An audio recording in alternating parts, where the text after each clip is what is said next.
नमस्कार दोस्तों, स्वागत है आपके अपने YouTube चैनल संस्कृत अड्डा पर। दोस्तों, आज की जो वीडियो इसमें हम करेंगे संस्कृत प्रैक्टिस सेट में संस्कृत की परीक्षाओं के लिए महत्वपूर्ण प्रश्न जो आपके आगे आने वाले एग्जाम के लिए महत्वपूर्ण होंगे, चाहे आप इसमें किसी भी संस्कृत के एग्ज़ाम की तैयारी कर रहे हों, क्योंकि एग्ज़ाम में इसी तरीके के क्वेश्चन जो पूछे जाते हैं। पहले भी इनमें से बहुत बार क्वेश्चन पूछे गए हैं और आगे जो आपके एग्ज़ाम होने वाले हैं इनमें भी इसी तरीके के क्वेश्चन पूछे जाएंगे, तो सभी यहाँ पर महत्वपूर्ण हैं। और अगर आपने हमारी इससे पहले वाली वीडियो नहीं देखी है तो इसे आप आई बटन पर क्लिक करके देख सकते हैं, या फिर हमारे चैनल की जो प्लेलिस्ट है वहाँ पर जाकर आप अभी तक की जितनी भी वीडियो इनसे भी आप देख सकते हैं। और वीडियो शुरू करने से पहले अगर आपने अब तक हमारे चैनल को सब्सक्राइब नहीं किया तो सब्सक्राइब कर ले और साथ में घंटे वाले कोने से दबाकर आप ऑल पे क्लिक जरूर कर लीजिएगा, जिससे आपको हमारे आने वाली जो वीडियो है उसकी नोटिफिकेशन मिलती रहेगी। और दोस्तों, वीडियो को लाइक, कमेंट और शेयर जरूर कीजिएगा। और आप हमारा जो दूसरा चैनल है रीडिंग लवर्स के नाम से इसे भी सब्सक्राइब कर सकते हैं, क्योंकि जो भी कोई नई वैकेंसी है इससे संबंधित महत्वपूर्ण जो अपडेट आती है तो इस चैनल पर हम डालते रहते हैं। इसका लिंक और हमारा जो टेलीग्राम ग्रुप है, इन दोनों का लिंक आपको इस वीडियो के डिस्क्रिप्शन में मिल जाएगा, तो वहाँ से आप हमारे टेलीग्राम ग्रुप पर भी जा सकते हैं। और हमारा जो ये दूसरा चैनल है रीडिंग लवर्स के नाम से, इस पर भी आप पहुँच सकते हैं, या फिर जो आप रीडिंग लवर्स नाम से सर्च करके भी हमारे चैनल पर पहुँच सकते हैं। तो हमारा जो यहाँ पर पहला क्वेश्चन है, वज्रादापि कठोराणि मृदुनि कुसुमादापि इत्यत्र किम छंद है। यहाँ पर इसमें छंद पूछा गया है और एग्जाम में ये सुक्ति भी आ जाती है कि कहाँ से ये ली गई है और इसके रचयिता कौन है। तो बहुत से क्वेश्चन जो एग्जाम में पूछे जाते हैं, वज्रादापि कठोराणि मृदुनि कुसुमादापि, वज्र से भी कठोर और फूल से भी कोमल। तो इस प्रकार की एक ये सूक्ति है जो किरात अर्जुनियम जो है वहाँ से ली गई है। और ये जो किरात अर्जुनियम है महर्षि जो भारवी हैं उनके द्वारा ये रचित है, और इसमें सर्ग एग्जाम में आ जाते हैं। तो सर्गों की संख्या इसमें 18 मानी गई है। किरात यहाँ पर भगवान शिव के लिए आया है और अर्जुन इसमें नायक हैं, द्रौपदी इसमें नायिका है। और जो महर्षि भारवी हैं उनको अर्थगौरव के लिए जाना जाता है और उनके वचन जो है नारियल के फल के समान मानी गए हैं। तो इतनी सी बात जो है आपको जरूर पता होनी चाहिए, क्योंकि यह जो है एग्ज़ाम में जो आ जाती है। और ये जो महर्षि भारवी हैं इनके जो ये किरात अर्जुनियम जो लिखा गया है, बृहत्तरी जो इसके अंतर्गत ये आता है। और बृहत्तरी में आते हैं आपके किरात अर्जुनियम हो गया, शिशुपाल वधम और नैषधीयचरितम। और ये जो भारवी है इन्हें आतपत्र भारवी के नाम से भी जाना जाता है। इनका जो उपनाम एग्जाम में आ जाए तो आतपत्र भारवी के नाम से इन्हें जाना जाता है। और यहाँ पर जो ये छंद आया है, तो छंद जो है यहाँ पर रहेगा ऑप्शन ए में, अनुष्टुप इसमें छंद है। और जो ये अनुष्टुप छंद है इसका लक्षण क्या होता है, इसमें एक श्लोक आता है जो आपने याद रखना है। श्लोके षष्ठम गुरु गेयम सर्वोत्तर लघु पंचमम द्विचतुष्पादयो हर्षम सप्तमम दीर्घम अन्य हो। ये जो अनुष्टुप जो छंद होता है इसके प्रत्येक पाद में 8 वर्ण होते हैं और प्रत्येक पादे षष्ठ वर्ण है गुरु। प्रत्येक पाद में जो छठा अक्षर होता है, छठा वर्ण, वो आपका गुरु होता है। आपने जब छंद पढ़े होंगे तो उसमें ये गुरु लघु जरूर पढ़ा होगा। ये ऐसा आकार का गुरु होता है और ये लघु होता है। तो प्रत्येक पाद में जो छठा वर्ण है, षष्ठा वर्ण है गुरु, छठा वर्ण गुरु होता है। और पंचमें हर्षव भवति, और 5वां अक्षर क्या होता है, हर्षव लघु होता है। द्वितीय चतुर्थ के चपादे सप्तमें वर्ण है हर्षव। दूसरे और चौथे पाद में 7वां जो वर्ण है वो हर्षव होता है। प्रथमे तृतीय च सप्तम है दीर्घ भवती, पहले और तीसरे में दीर्घ। मतलब जो ये 4 लाइनें हो गई, तो इसमें जो पहली वाली जो लाइन है, पहले लाइन में जो छठा अक्षर होगा वो क्या होगा, गुरु होगा, गुरु। और 5वां अक्षर वो होगा आपका हर्षव, 5वां अक्षर होगा हर्षव। और ये दूसरी और जो चौथी लाइन है, इसमें 7वां अक्षर, जो 7वां अक्षर है ये आपका हर्षव होगा, दूसरी और चौथी लाइन में। और प्रथमे तृतीय च सप्तम है दीर्घ। और पहली और जो तीसरी लाइन है, पहली और जो तीसरी लाइन है, इसमें 7वां क्या होगा, ये दीर्घ होगा। तो श्लोके षष्ठम गुरु ज्ञेयम सर्वोत्तर लघु पंचमम द्विचतुष्पाद्यो हर्षम सप्तम दीर्घम अन्य हो, ये श्लोक है। तो अगर आपके श्लोक याद होगा तो आप इससे जो है ये पता कर पाएंगे कि कौन सा अक्षर इसमें लघु है, कौन सा गुरु है। और ये छंद जो है हमारे द्वारा पहले भी कराए गए हैं और इनके ऊपर जो क्वेश्चन है ये भी कराए गए हैं। तो इन सभी को आप जो है हमारे चैनल की प्लेलिस्ट में जाकर आप जरूर देख लीजिएगा। और ये छंद की बात करें तो छंद जो है 2 प्रकार के माने गए हैं, वर्णिक छंद और मात्रिक छंद। वर्णिक छंद क्या होते हैं, यस्मिन छंदे पाद स्थानाम वर्णानाम संख्या गण्यते तत् वर्ण छंद है, कि जिस छंद में ये जो पाद जो होते हैं इनके वर्णों की संख्या को गिना जाता है तो वो वर्णिक छंद होते हैं। इसके छंद है जैसे उपेंद्र वज्रा, वसंत का और वसंस्थादि। और मात्रिक छंद यस्मिन छंद से पादस्थ वर्णानाम मात्रा गण्यन्ते तत् मात्रिक छंद, जिसमें जिस छंद में ये पाद के वर्णों की मात्रा को गिना जाता है तो मात्रिक छंद होते हैं, जैसे आपका आर्य छंद। तो इसको आसानी से याद रखने का यही तरीका है, वर्णिक छंद में वर्णों को गिना जाएगा, मात्रिक छंद में मात्रा को गिना जाएगा।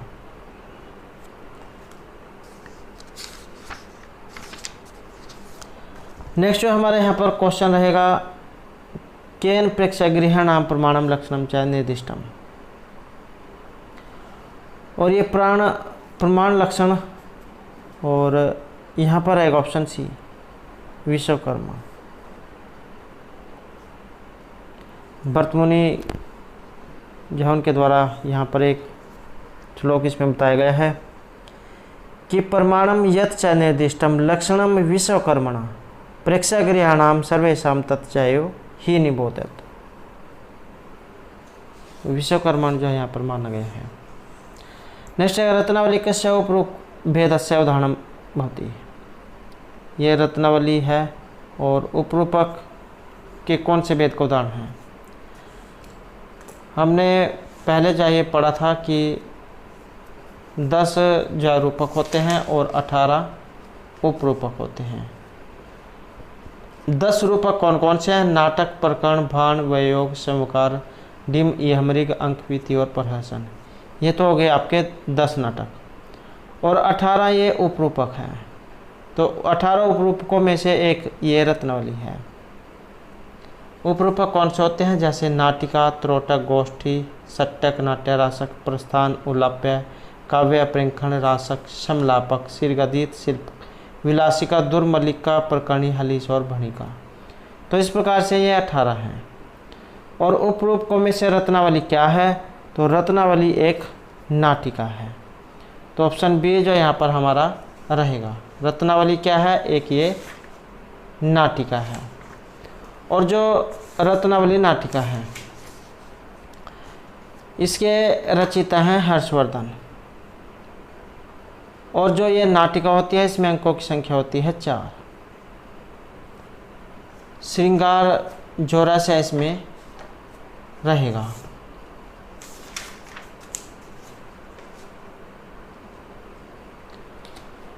नेक्स्ट क्वेश्चन है हमारा, कुंतक अनुसारम कवि व्यापार वक्रत्व प्रकार कति। आचार्य कुंतक वक्रोक्ति जो संप्रदाय है उसके लिए इन्हें जाना जाता है। और इनके जो लक्षण है ये भी आपने पढ़ा होगा। वक्रोक्ति काव्यम जीवितम, वक्रोक्ति या इनके द्वारा ये रचित है। और इनके अनुसार यहाँ पर ये कितने माने गए हैं, और यहाँ पर जो आंसर है हमारा ऑप्शन सी रहेगा।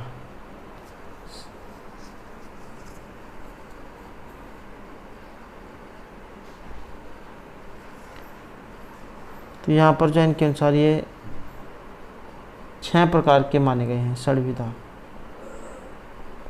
तो यहाँ पर 6 कर लेना, षड्विधा 6 प्रकार के माने गए हैं। नेक्स्ट है भवन्ति नम्रः तर्मय फल उद्गमयी वाक्य में इदं कुत्र पठ्यते। तो यहाँ पर जो है एक ये श्लोक है, और श्लोक किस प्रकार से है कि भवन्ति नम्रः तर्मय फल उद्गमयी नव अम्बुभि भूमि अवलंबिनो गणः अन उदता सत्पुरुषा समृद्धि स्वभाव एवं ऐसा है परोपकारी नाम। में से भर्तृहरि के द्वारा जो नीति शतक लिखा गया है वहाँ से ये लिया गया है। और भर्तृहरि जो है ना शतक त्रय के नाम से जान जाता है, क्योंकि इन्होंने 3 शतक लिखे थे, नीति श्रृंगार और वैराग्य शतक। और ये जो यहाँ पर श्लोक आया है इसमें क्या कहा गया है कि जब वृक्षों पर फल लगते हैं, आपने देखा होगा कि जब कोई पेड़ पौधा, कोई सभी पेड़ पौधा है, उस पर जब फल आते हैं तो उसकी जो टहनियाँ वो नीचे की तरफ झुक जाती हैं, कि जब वृक्षों में फल लगते हैं तो वे फलों के भार से झुक जाते हैं। और इसी प्रकार से यहाँ पर बादलों को उदाहरण लिया गया है। और नए जल से परिपूर्ण बादल भी पृथ्वी पर बरसने के लिए आकाश से नीचे उतराते हैं। आपने देखा होगा कि जब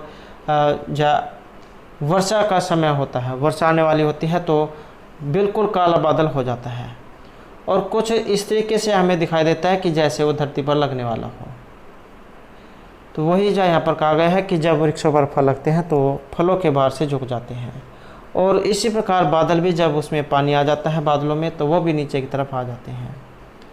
और इसी तरह सज्जन और महान व्यक्ति भी समृद्ध होने पर भी नम्र और सहृदय बने रहते हैं, क्योंकि परोपकार करने वाले का जो स्वभाव है वो इसी प्रकार का होता है।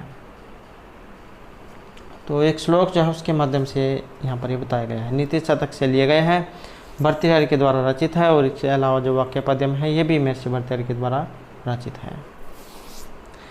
नेक्स्ट है गुणवत्ता के कन्या का प्रतिपादनीय इदम वाक्यम अस्ति। तो यहाँ पर एक ये वाक्य आया है और कहाँ से लिया गया है, तो इसका जो संबंध है ये अभिज्ञान शकुंतलम से रहेगा। तो ऑप्शन सी जो यहाँ पर रहेगा। और ये जो अभिज्ञान शकुंतलम है महर्षि जो कालिदास है उनके द्वारा ये रचित है। और महर्षि कालिदास जो है इनका समय माना गया है 150 से 475 ईस्वी। और ये अंक जो इसमें 7 हैं, श्रृंगार रस इसमें रहेगा, और महाभारत का जो आदि पर्व वहाँ से ये लिया गया है।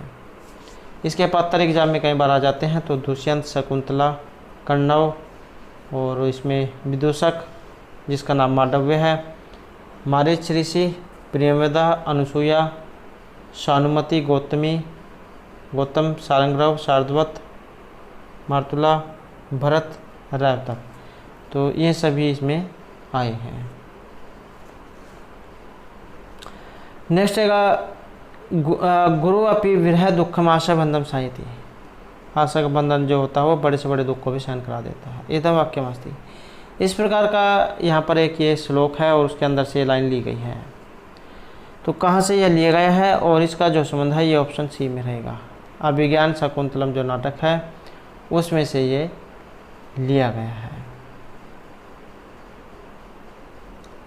नेक्स्ट है हमारा धूमाकुलित दृष्टि पियज मनस्य पावके वतुति पतिता इदम वाक्यमस्ति। तो यहाँ पर जो है एक ये श्लोक है या फिर आप सूक्ति कह सकते हैं, वैसे श्लोक जो है उसके अंदर से ली गई है।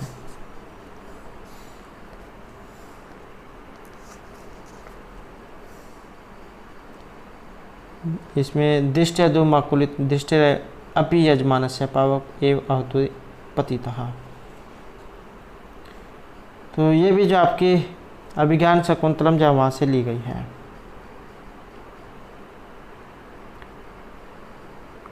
और किसने किसको कही है। तो यह जो कथन है प्रियमदा का है। और इसमें वो क्या कह रही है कि सौभाग्य से धुएं से व्याकुल दृष्टि वाले भी यजमान की आहुति ठीक अग्नि में पड़ी है। या आप जैसे देसी भाषा में कह देते हैं कि अंधे का तीर बटोरे में लगना। तो इस प्रकार की एक उक्ति जो है ये कही जाती है। तो इसमें यही कहा गया है कि धूमाकुल दृष्टि अपी कि आँख में धुआं पड़ने पर भी उसकी जो आहुति है वो सही जगह पर पड़ी है। बस आप वो समझ सकते हैं कि अंधे का तीर बटोरे पर लगना। तो यहाँ पर जो ये लिया गया है तो ये भी आपका ऑप्शन सी रहेगा। अभिज्ञान शकुंतलम जो है वहाँ से लिया गया है। नेक्स्ट है न खलु धीमताम कश्चित विश्वनाम इदम वाक्यमस्ति। तो न खलु धीमताम तो यह वाक्य लिया गया है। और ये कहाँ से लिया गया है तो इसका संबंध भी ऑप्शन सी में रहेगा। अभिज्ञान शकुंतलम जो है नाटक वहाँ से ये लिया गया है। नेक्स्ट है यहाँ पर धातु रूप से। ये जो यहाँ पर धातु रूप जो आए हैं इसमें ये गण पूछा गया है कि गण कितने होते हैं। तो गणों की बात करें तो गण जो है ये 10 माने गए हैं। अब 10 गण कौन कौन से होते हैं तो यहाँ पर ऑप्शन ए रहेगा। गण 10 हैं।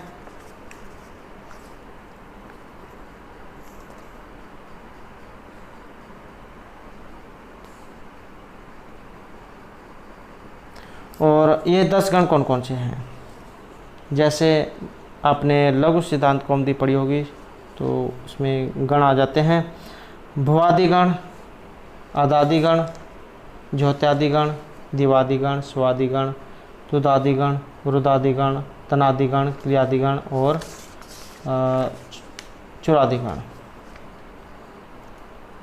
भुवादिगण में एक जो है ये एग्जाम में आया था सब करने वाला सूत्र कौन सा है। सभी में किसी में भी पूछा जा सकता है जो 10 के 10 गण हैं। तो आपका जो भुवादिगण है इसमें सब करने वाले सूत्र का नाम है कर्तरी सप जिससे सप होता है। और अदादिगण इसमें होता है अधि प्रभृति व सप जो सूत्र उसके द्वारा ये सब का लोप करता है। और ज्योत्यादिगण में होता है सलु ज्योति दिव्य सुलु सूत्र के द्वारा।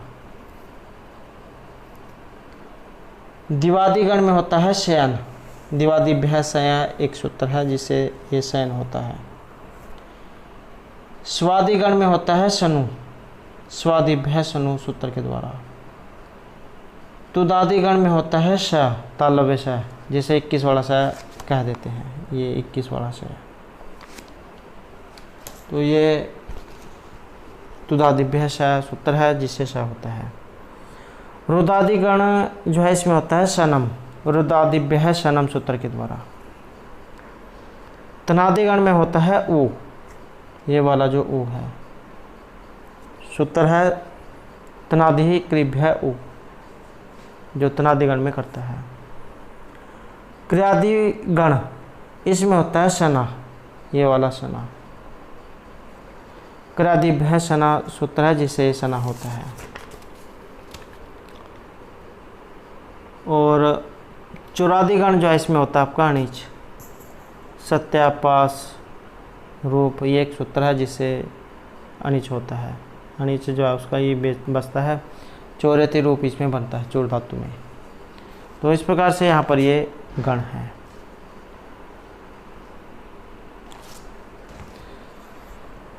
नेक्स्ट क्वेश्चन हमारा यहाँ पर इसमें सुमेलित करने का। और सुमेलित करना है यहाँ पर तो ऑप्शन ए जो यहाँ पर माना गया है 3 1 4 और 2। तो आप जो इसमें ये देख लेना।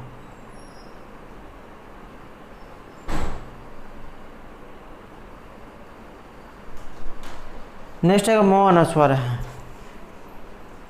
तो इसका यहाँ पर एक उदाहरण इनमें से नहीं है। ये जो मो अनुस्वार जो आया है ये क्या करता है, आपका अनुस्वार जो आया करता है, और इसका एक जो उदाहरण यहाँ पर नहीं है। तो इसमें यहाँ पर जो माना गया है तो ऑप्शन ए को माना गया है, संस्कृत को।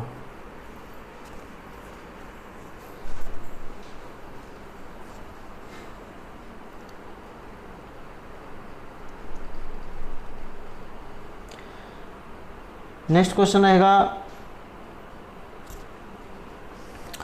पयोधर है इत्यस्य संधि विच्छेदास्ति, इसका संधि विच्छेद, और इसका जो यहाँ पर संधि विच्छेद माना गया है तो ऑप्शन ए में रहेगा। पय है प्लस धरा है, विसर्ग जैसे ओ हो जाता है तब पयोधरा जो है रूप ये बनता है। नेक्स्ट है यहाँ पर वाक हरि, और वेरी वेरी इंपॉर्टेंट है क्योंकि ज़्यादातर एग्जाम में जाइए पूछा जाता है। और झलाम जसवंत एक सूत्र है जो जसत्व करता है, और यहाँ पर रहेगा ऑप्शन सी है।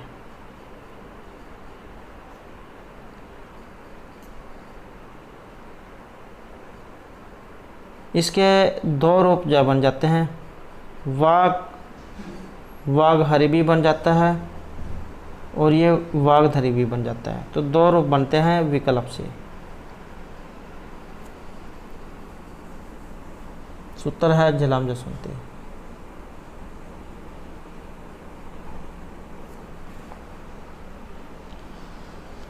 नेक्स्ट आएगा मास प्लस ऋतु, और इसमें जो रहेगा ऑप्शन ए, मास ऋतु जो है रूप ये बनता मास प्लस ऋतु से।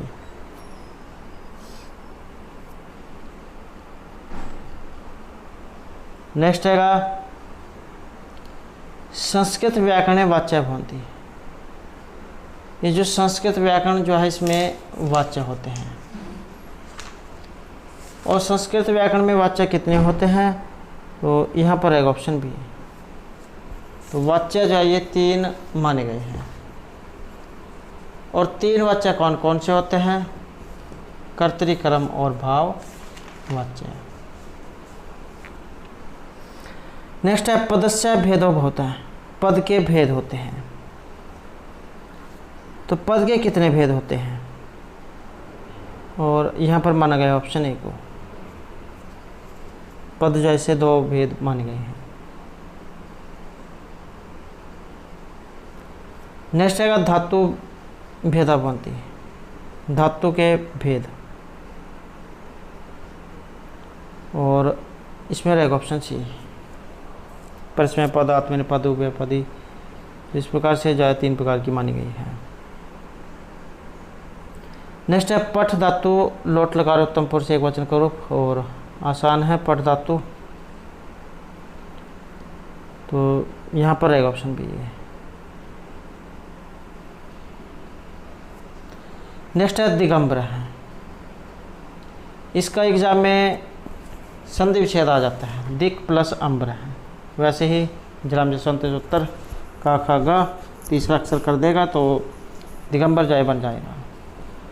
अब यहाँ पर इसमें जो है समास पूछ लिया गया है, और समास जो है यहाँ पर इसमें रहेगा ऑप्शन बी में,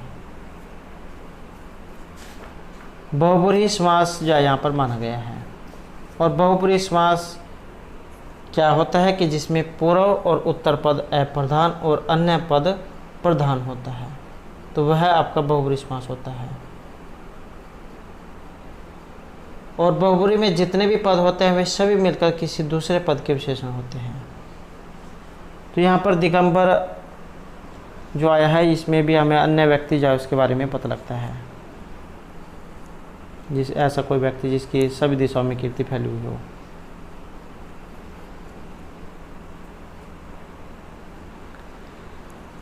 नेक्स्ट रहेगा वृक्ष वनस्पति तितर का समास है।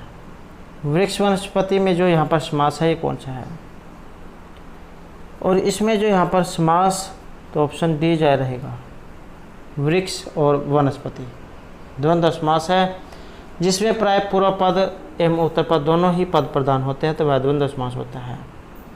च अथवा और जो है इनके द्वारा इसे जोड़ा जाता है, और इसके 3 भेद माने गए हैं, इतरेतर, समाहार और एक शेष द्वंद्व समास। तो द्वंद्व समास जो उसका उदाहरण ये यहाँ पर माना गया है। नेक्स्ट है त्रिलोकी इत्यत्र समासास्ति।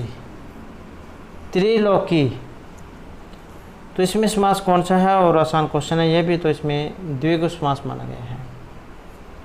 और द्विगु समास क्या होता है, जिस समानाधिकरण तत्पुरुष समास में प्रथम पद संख्यावाचक हो और दूसरा पद संज्ञावाचक हो तो उसे द्विगु समास कहते हैं। ये जो द्विगु क्रमधारी जो तत्पुरुष के ही भेद हैं। तो जिस समान अधिकरण तत्पुरुष समास में प्रथम पद संख्यावाचक हो और दूसरा पद संज्ञा हो तो वह द्विगु समास कहलाता है, जैसे पंचनाम गवानाम समारह है, या फिर जैसे यहाँ पर ये आपका त्रिलोकी जो शब्द ये आया है। तो द्विगु जो है समास है, और पहचान यही है इसकी, इसमें शुरू में जो संख्या दी गई होती है।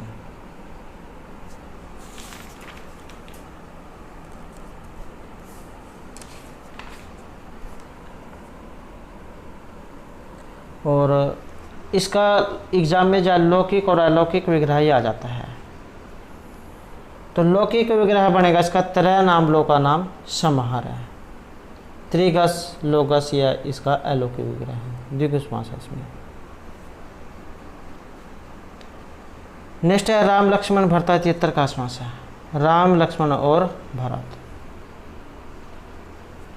तो यहाँ पर जो समास है ये ऑप्शन ए रहेगा, द्वंद्व समास, राम लक्ष्मण और भरत।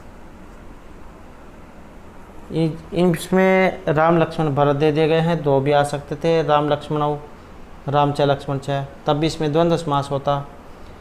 और वाक तो चम आ जाता, वाक च त्वक च, इसमें भी द्वंद्व समास है। त्वक त्रजम आ जाता, तब इसमें भी द्वंद्व समास होता।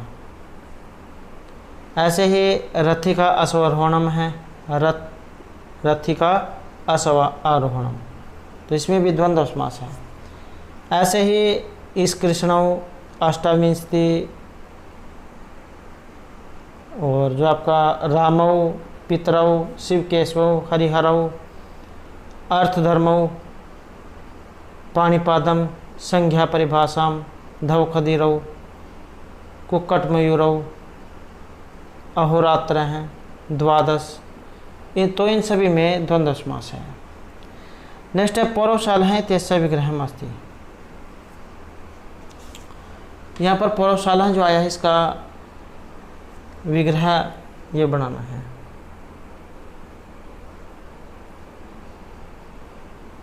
और इसमें जो यहाँ पर रहेगा तो यह ऑप्शन है।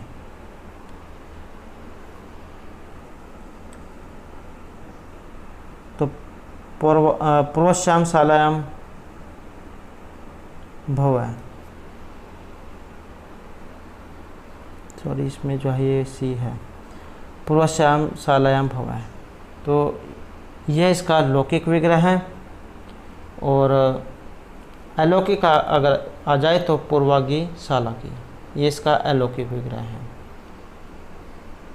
और समास आ जाए तो कर्मधारय इसमें समास है। नेक्स्ट है द्रव्य प्रत्यक्ष सर्वदा सन्निकर्ष भवति। ये सन्निकर्ष का क्वेश्चन है, और एक क्वेश्चन सन्निकर्ष का एग्जाम में जरूर आता है, क्योंकि ये जो सन्निकर्ष जो है इसके 6 भेद माने गए हैं, और 6 में से किसी न किसी के बारे में एग्जाम में जरूर आ जाता है। तो द्रव्य प्रत्यक्ष, द्रव्य का प्रत्यक्ष होने पर समास, ये सन्निकर्ष, तो इसमें रहेगा ऑप्शन सी, संयोग।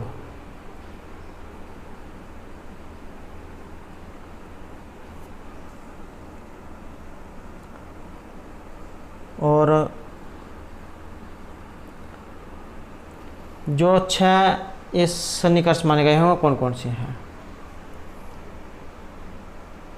जैसे संयोग, सुख समवाय, सुख समेत समवाय, समवाय समेत समवाय और विशेषण विशेष्य भाव। संयोग क्या होता है? इंद्रिय का वस्तु से साक्षात संपर्क होना, जैसे आंख से घड़े का सन्निकर्ष होना। सुख समवाय क्या होता है? इंद्रिय का वस्तु से एक माध्यम के साथ संपर्क होना, जैसे आंख से घटतव या घड़े के लाल रंग का संपर्क होना। सुख समेत समवाय अर्थात माध्यमों के द्वारा इंद्रियों का वस्तु से संपर्क होना, जैसे घट रूप तव या घड़े का लाल तव से संपर्क होना। समवाय होता है कान से शब्द का प्रत्यक्ष होना। समेत समवाय एक माध्यम के द्वारा समवाय संपर्क, जैसे कान से शब्द तव का प्रत्यक्ष होना। विशेषण विशेष्य भाव, यह भी बहुत ज़्यादा एग्जाम में पूछा जाता है, तो अभाव का प्रत्यक्ष इसमें होता है। एग्जाम में कई बार इस प्रकार से देखने को मिला है कि अभाव का प्रत्यक्ष किस सन्निकर्ष में है, तो अभाव का जो प्रत्यक्ष है विशेषण विशेष्य भाव सन्निकर्ष में होता है, जो 6 नंबर का है। जैसे भूतल रूपी विशेष्य के माध्यम से घड़े के अभाव रूपी विशेषण का प्रत्यक्ष होना। तो इस प्रकार से 6 सन्निकर्ष यहाँ पर ये बताए गए हैं।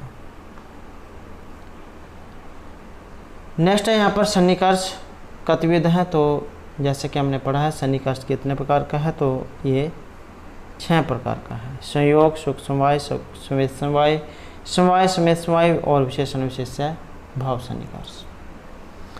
नेक्स्ट है यहाँ पर प्रार्थनमान का। ये आपके अनुमान जो है उसका क्वेश्चन है। अनुमान क्या होता है? किसी ज्ञान के बाद उसके आधार पर होने वाला ज्ञान अनुमान होता है। जैसे आप कहीं पर धुआं उठता हुआ देखते हैं तो आपके मन में एकदम से ये बात आ जाती है कि वहाँ पर आग जरूर लग रही होगी, तो यही है आपका अनुमान। अब जो आगे ये अनुमान है, ये इसके आगे जो 2 प्रकार हो जाते हैं, स्वार्थ अनुमान और प्रार्थ अनुमान। स्वार्थ अनुमान क्या होता है? जो अपने स्वार्थ के लिए होता है। वह अनुमान जो कोई व्यक्ति अपनी संशय निवृत्ति के लिए करता है वो होगा स्वार्थ अनुमान। दूसरा है आपका प्रार्थ अनुमान, जहाँ पर आप किसी को दूसरे को बताने के लिए इसका प्रयोग करते हैं, और यही पंच अवयव अनुमान के नाम से जाना जाता है। फिर जो प्रार्थ अनुमान है इसके पंच अवयव हो जाते हैं, या फिर आप कह सकते हैं कि ये 5 वाक्य इसके माने गए हैं। प्रतिज्ञा, हेतु, उदाहरण, उपनय और निगमन। तो वही जो है यहाँ पर इसमें ये कहा गया है। तो ये 5 प्रकार के होते हैं, प्रतिज्ञा, हेतु, उदाहरण, उपनय और निगमन। इनके एग्जाम में कई बार जो उदाहरण पूछे गए थे, जैसे प्रतिज्ञा क्या होगी कि पर्वत पर आग है।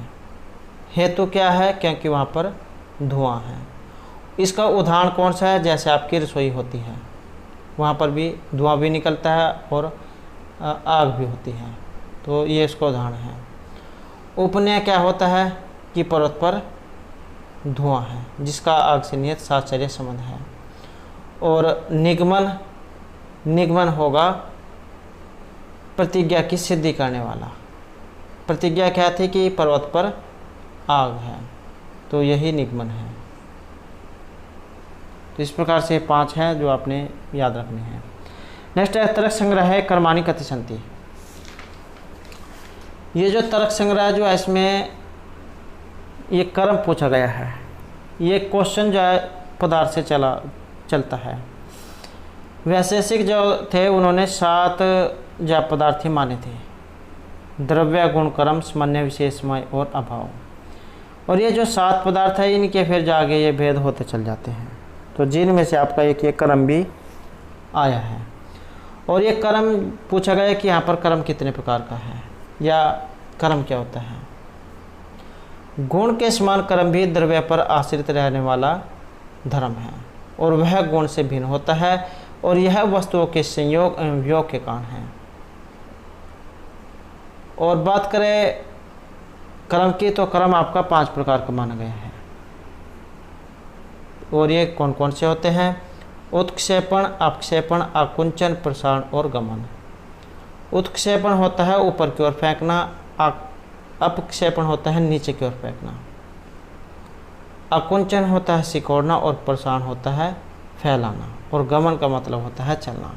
तो इस प्रकार से जो है यहाँ पर ये 5 प्रकार क्रम के माने गए हैं।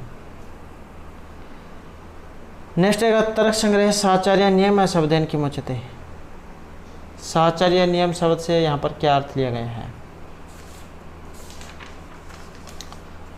और व्याप्ति का आपने क्वेश्चन पढ़ा होगा, साचार्य नियमो व्याप्ति है। तो यहाँ पर क्या माना गया है? तो ऑप्शन डी जो यहाँ पर रहेगा। और व्याप्ति क्या होती है? व्याप्ति की अगर हम संधि करें तो वी प्लस में आपति, वी प्लस में आपति, तो इस प्रकार से इसकी संधि होती है। इसका अर्थ होता है विशेष संबंध होना, कि यह संबंध हेतु तथा साध्य के मध्य होता है। यह संबंध हेतु और साध्य के मध्य होता है, और उसकी विशेषता यह है कि यह अनिवार्य, सार्वभौम और शर्त रहित होता है। अतः न्याय के अनुसार जहाँ जहाँ दुआ है वहाँ वहाँ आग है। इस प्रकार का शर्त रहित, सार्वभौम और अनिवार्य संबंध ही व्याप्ति है। आपने ये जो तर्क संग्रह पढ़ी होगी तो उसमें इन्हीं के बारे में बताया गया है कि यत्र यत्र दुमस्त तत्र तत्र अग्नि या वहनी, कि जहाँ जहाँ पर धुआं होता है वहाँ वहाँ पर आग अवश्य होती है, और यही साचार्य नियम व्याप्ति है। नेक्स्ट क्वेश्चन है यहाँ पर भू धातु से, और आसान क्वेश्चन है। लट लकार मध्यम पुरुष एक वचन। ज़्यादातर एग्जाम में ये मध्यम वाले जो हैं यही पूछे जाते हैं। तो इसमें जो माना गया है तो ऑप्शन ए रहेगा भाव।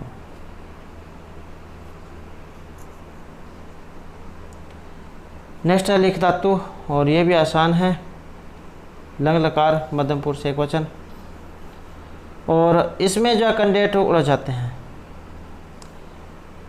जैसे यहाँ पर ये इसमें ता है, ता क्या हलंत है, और एक एग्जाम में बिना हलंत वाला आ जाता है, तो इसमें कैंडिडेट जो उलझ जाते हैं। लेकिन ये जो जिसके पीछे हलंत होगा तो ये एक वचन में बनता है। ये आपने तिप तस्जी वाला सूत्र पढ़ा होगा, तिप तस्जी, तो उसमें ये तिप में ती शेष बचता है, और ती में ता का ये लोप होकर ता जो है ये शेष बचता है, तब जो है ये ती बनती है। और ये प्रथमा के एक वचन में ही ये हलंत होता है, अलिखत। तो ये भी आपने याद रखना है। तो इसी कारण से जो यहाँ पर इसमें जो ऑप्शन है ये ए रहेगा, अलिखत। नेक्स्ट है सदानुकूल से कुर्वते रतिम पदांशो कस्मिन काव्य समुपलभ्यते। यहाँ पर एक श्लोक है और उसके बीच में से लाइन ली गई है, और ये कहाँ से लिया गया है? तो इसका संबंध रहेगा ऑप्शन बी में। किरात अर्जुनियम जो है वहाँ से ये लिया गया है, जो महर्षि भारवी के द्वारा रचित है। नेक्स्ट है यहाँ पर क्रीड़ धातु है, और खेलने अर्थ में लोट लकार उत्तम पुरुष से एक वचन का रूप, और इसमें रहेगा ये ऑप्शन डी क्रीडानी। नेक्स्ट है याच धातु है मांगने अर्थ में, और लट लकार प्रथम पुरुष बहुवचन का रूप, इसमें रहेगा आपका ऑप्शन डी याचनते। नेक्स्ट है दा धातु है देने अर्थ में, और विधि लिंग लकार उत्तम पुरुष बहुवचन का रूप, तो इसमें बनेगा ये ऑप्शन बी दद्याम। नेक्स्ट है अस धातु, और लट लकार उत्तम पुरुष एक वचन का रूप, तो इसमें बनेगा आपका अस्मि।